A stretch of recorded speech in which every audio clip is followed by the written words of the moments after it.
अर्थात दूसरों की सेवा करने से बड़ा और कोई धर्म, कोई और कर्तव्य नहीं है। आधुनिक अमृत भारत ट्रेनें गरीब की सेवा इसी भावना से ही शुरू की गई है। जो लोग अपने काम के कारण अक्सर लंबी दूरी का सफर करते हैं, जिनकी उतनी आमदनी नहीं है, वे भी आधुनिक सुविधाओं और आरामदायक सफर के हकदार है। गरीब के जीवन की भी गरिमा है। इसी ध्येय के साथ इन ट्रेनों को डिजाइन किया गया है। आज ही पश्चिम बंगाल और कर्नाटका के साथियों को भी उनके राज्य की पहली अमृत भारत एक्सप्रेस ट्रेन मिली है। मैं इन राज्यों को भी अमृत भारत ट्रेनों की बधाई दूंगा। मेरे परिवारजनों, विकास और विरासत को जोड़ने में वंदे भारत एक्सप्रेस बहुत बड़ी भूमिका निभा रही है। देश की पहली वंदे भारत एक्सप्रेस ट्रेन काशी के लिए चली थी। आज देश के 34 रूट पर वंदे भारत एक्सप्रेस ट्रेनें चल रही है। काशी, वैष्णो देवी के लिए कटरा, उज्जैन, पुष्कर, तिरुपति, शिरडी, अमृतसर, मदुरई, आस्था के ऐसे हर बड़े केंद्रों को वंदे भारत जोड़ रही है। इसी कड़ी में आज अयोध्या को भी वंदे भारत ट्रेन का उपहार मिला है। आज अयोध्या धाम जंक्शन, आनंद विहार वंदे भारत शुरू की गई है।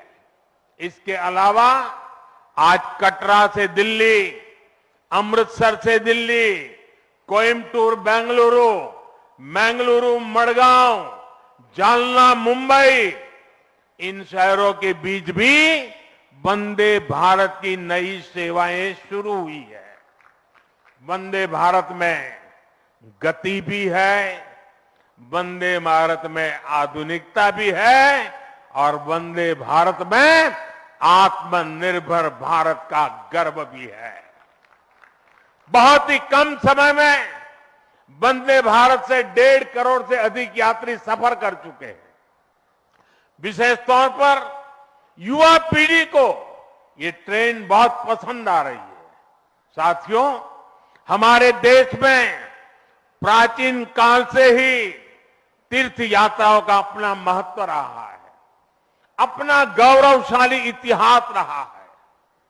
बद्री विशाल से सेतुबंध रामेश्वरम की यात्रा, गंगोत्री से गंगा सागर की यात्रा, द्वारकाधीश से जगन्नाथपुरी की यात्रा, द्वादश ज्योतिर्लिंग की यात्रा, 4 धामों की यात्रा, कैलाश मानसरोवर यात्रा, कांवड़ यात्रा, शक्ति पीठों की यात्रा, पंढरपुर यात्रा, आज भी भारत के कोने कोने में कोई न कोई यात्रा निकलती रहती है।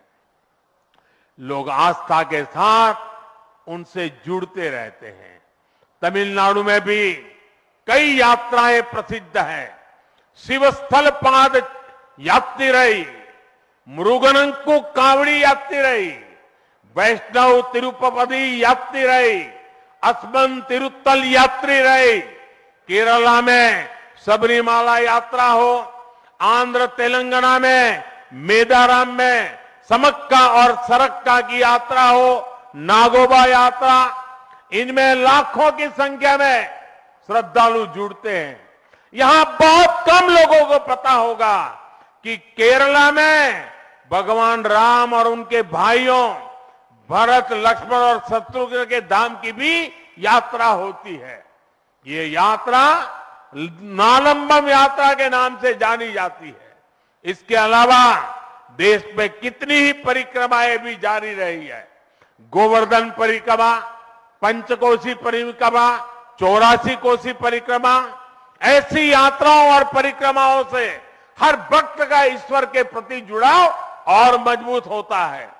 बौद्ध धर्म में भगवान बुद्ध से जुड़े स्थलों गया, लुम्बिनी, कपिलवस्तु, सारनाथ, कुशीनगर की यात्राएं होती हैं।